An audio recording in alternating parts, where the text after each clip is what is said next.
Hey guys, welcome to episode 3 of Artistry in the Christian Space. Before we get started, I just want to give a quick disclaimer that this is the third or fourth time I've tried to record this episode. The first time I recorded the entire thing and I thought it was great, and then I brought it into my editing software and noticed that I was out of focus for the entire video, so that was fun. And then I've decided, I'm just going to do this again. So I did it again, and it was pretty good. And loaded my SD card into my computer, loaded the video into the software, and then realized that my SD card ran out of space, so it only recorded half the episode. So I guess this will be the third time. So welcome. Hopefully, it's as good as the other two. We're going to be talking about navigating the tension between trying to be an artist and working at a church. Before we do that, I just want to give a quick encouragement to all of you indie artists out there who are trying to make it on your own. Don't give up. Don't get discouraged. And if you do get discouraged, don't quit. Don't fall prey to this notion that you need to sign a major label record deal in order to be successful. I talked to a good friend of mine who is a very prominent worship artist, and he said, Sam, I have not made a single dime off of my record label contract. All the money I make is on publishing and touring. And so if you are thinking that signing a major label record deal is going to change your financial situation, there's a chance it might actually make it worse. Just maybe dispel that thought. Also, you need to consider, and this is from my limited perspective, as I've only really been adjacent to the industry since about 2020. But one thing I've noticed is there's a very, very high staff turnover rate at record labels. So if you are not a top tier artist, there's a good chance that every year you're going to be starting from square one in terms of strategy and vision and planning. And so you have to quantify whether or not you're willing to enter into that. I know for myself, that kind of stuff makes me very nervous. When I first signed my Bethel publishing deal in June of 21, I flew out to Reading to sign. And the day that I signed, the guy who recruited me to that publishing deal resigned. Then a few months later, the president of Bethel Music resigned. And then a few months later, the A&R guy I was working with resigned.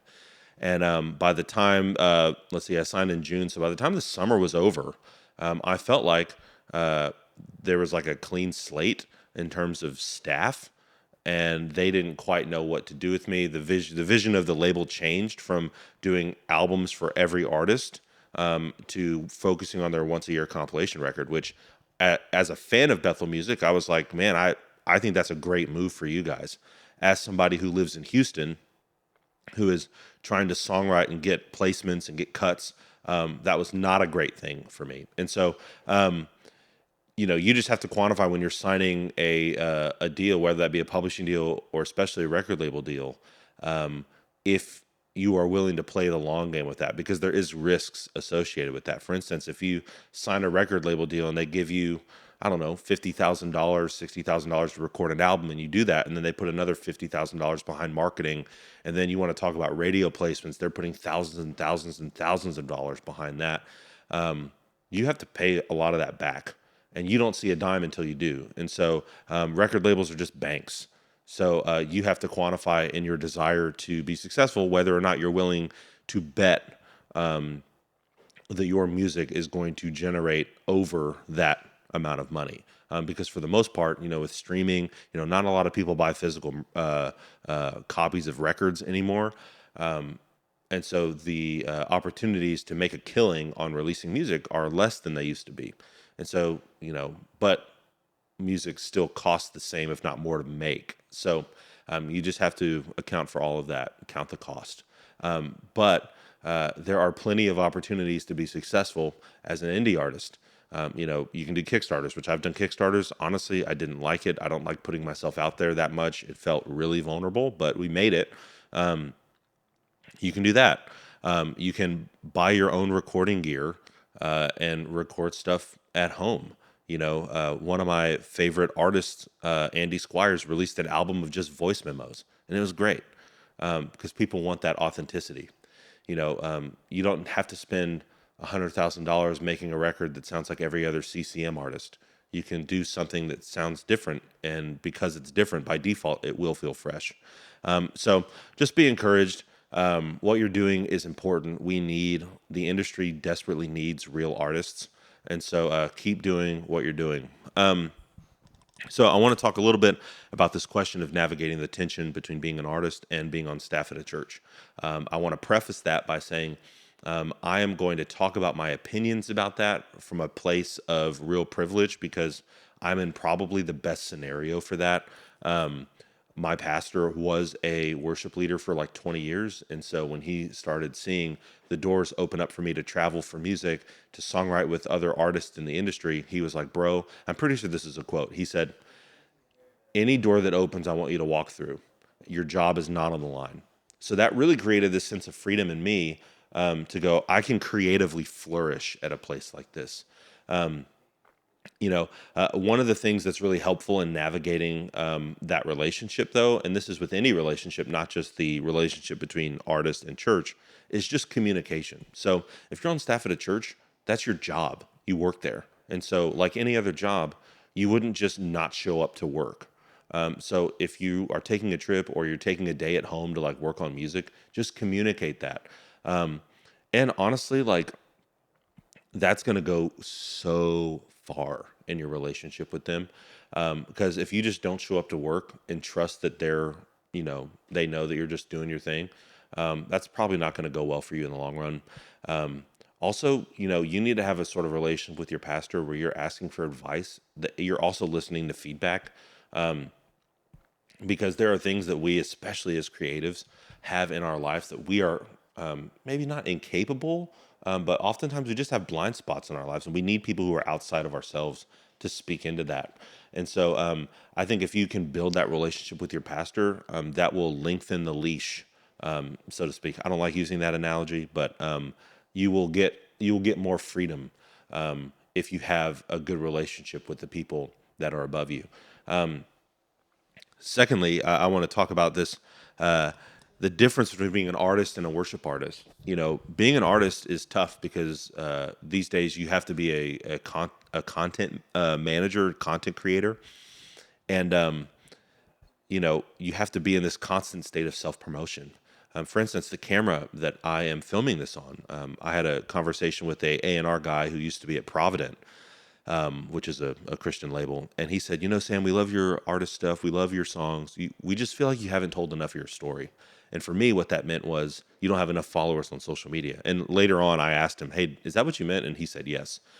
But I thought, okay, in order to get more followers on social media, I need to be posting more content. But I don't just want to set my iPhone up and record me playing a song. That doesn't feel inspiring to me. If I'm going to be producing content regularly, I need that to feel like a creative outlet. So what I did is I just invested in a nice camera so that I can use the color grading, editing, all that stuff feels like a creative outlet. When I'm editing on DaVinci, which is the editing app that I use, it almost feels like I'm in Logic messing with music. It's the same kind of thing. So it feels like a creative outlet for me. So find the things that you have to do these days, which is, post on social media, you have to do content. But find creative ways to do it to feel replenishing to you, not ways that just feel like you have to make 30-second commercials for your music. Make it funny. For a few months, I was doing these videos called How to Be a Christian Artist, and they were totally like tongue-in-cheek, though not everyone took it that way. They were tongue-in-cheek, interpretations of Christian artists, in their release cycle. So for instance, in the first video, I said, if this video gets 100 likes or 100 comments, I'll release the song on Friday. But then I kind of turned and said to the camera, like, but they don't know that in order to release the song on Friday, I had to submit it 6 weeks ago. So all the things in those videos are things that I'm having to do myself, but I'm also making fun of it because I think it is kind of ludicrous. But we can all have fun at what we do, right? Hopefully. And so that was me trying to find a creative way to post content to get people, engaged with my content, but also doing it in a way that was fun and true to me, because I like humor. I like making fun of things. I like to be lighthearted and not take things too seriously. And so that's kind of where those came from. But it might be different for you. And so just figure out how to do that. And a lot of it's trial and error. So just give yourself grace. It takes however long it takes. One of the things I also want to talk about in regards to social media and self promotion is it's interesting going from being an artist to a worship artist, because a worship artist, you kind of have to build your platform on your ability to lead people in worship to God, which there's something in me that just feels like I have a strong conflict internally with that. Um, you know, there's one thing to be posting. If you're in a general market band, for instance, like let's say you're in a rock and roll band, you're going to be posting clips from the shows. You're going to be posting like stage dive pictures, or like maybe you're playing guitar and you're just like "Wah," and like you're posting a still shot with that. But when you're a worship artist, it feels different because like you're posting videos of you like on your knees on stage, like worshiping or whatever. But you're using these intimate moments with God as like marketing fodder. Um, and perhaps that's like overly simplistic, but for me, there comes a time when that stuff is done a lot where it just starts to feel kind of gross. Um, and so if you are a worship artist, man, like I feel I feel a lot of compassion, because I'm sure it's like a really narrow kind of tightrope walk to do in order for it to not feel gross. Um, but I do want to say one thing, and if this comes across as harsh, sorry, not sorry, but um, the church does not exist for you to build your artist platform off of. If you are on staff at a church, but your desire is to be an artist, um, the church that you are at does not exist so that you can build your artist base. The church tithe, and offerings, they don't exist so that you can fund your passion project.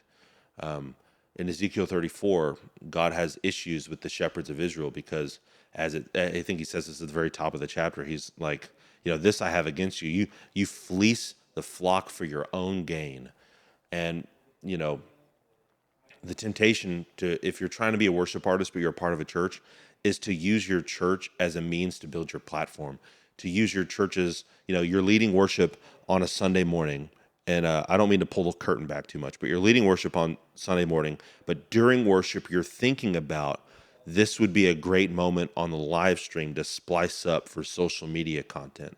um, that's gross. I don't really know what else to say about that, other than I think we should all stop doing that. Um, I have a uh, I have a very tough time with stuff like that, and this might be a deficiency on my part, but last year I released a worship record called "The Death of Death," and other than the song "Nothing Is Better," which we started playing before I even recorded that album, I don't play any of my songs on Sunday mornings because I feel like it's a conflict of interest as the worship pastor to pick my songs, download them into Planning Center and Pro Presenter, um, download the multi tracks, because I know I'm going to be getting paid for that. There's something that feels really weird about that, and maybe that's, I don't know, maybe that's fine, but there's something in me that's just like, oh, that feels like a conflict of interest. I don't want to do that, even though I love my songs, and I think people in the congregation who have listened to it like it as well. There's something about that I feel like that's a line that I don't want to cross. Um, and so maybe that's just something for you to consider as well. If you are an artist, songwriter, but you're also on staff at a church, you also need to try to find ways for. I know I was just talking about keeping those worlds very separate, but you can find ways to have these worlds pour into one another. For instance, when I started traveling for songwriting, I started building relationships with other people in Nashville. But then my church wanted to start writing music for our congregation. One of the guys we bring in a lot, his name's Dustin Smith. He's the pastor of Hope UC in Thompson Station, which is just south of Franklin. Um, he said, we write the songs we write are swords in the hands of the people in our congregation. And so when we write songs, we wanted to write songs for specific people in our congregation who are going through things. And so what I was able to do, because our pastor had let me go to Nashville so much to write, I was able to then invite the people that I was building a relationship with in Nashville to come to our church, to speak with our team, to pray with our team, to write with our team, to pour into them. And we usually do writes like once a year now, but it's been such a highlight experience for everyone involved. And that's just one of the ways that these two worlds can pour into one another. But I just want to go back to this point. Like, man, the Lord, the church is the body of Christ. It's not a focus group for your artistry. The church is the body of Christ. It's not the means by which you can build your platform as an artist. You know, God wants us to shepherd the bride with care and tenderness and love and truth and grace, not with content and self promotion and all of that sort of stuff. I understand that there are big churches out there who are putting out music, and that music is awesome. Do I think every church is called to put out records? No. But if you are at your church and you're gifted in songwriting and you have a passion for that, man, write songs for your congregation, and don't fall into this trap of going, man, I hope I'm going to write this song and record it at my church and it'll get me famous outside of my church. It doesn't really matter to me whether the people in my church connect with it. For me, I was meeting with a guy who he was a part of a big church and they spent a lot of money recording songs, and the songs, like their church has like 20,000 people.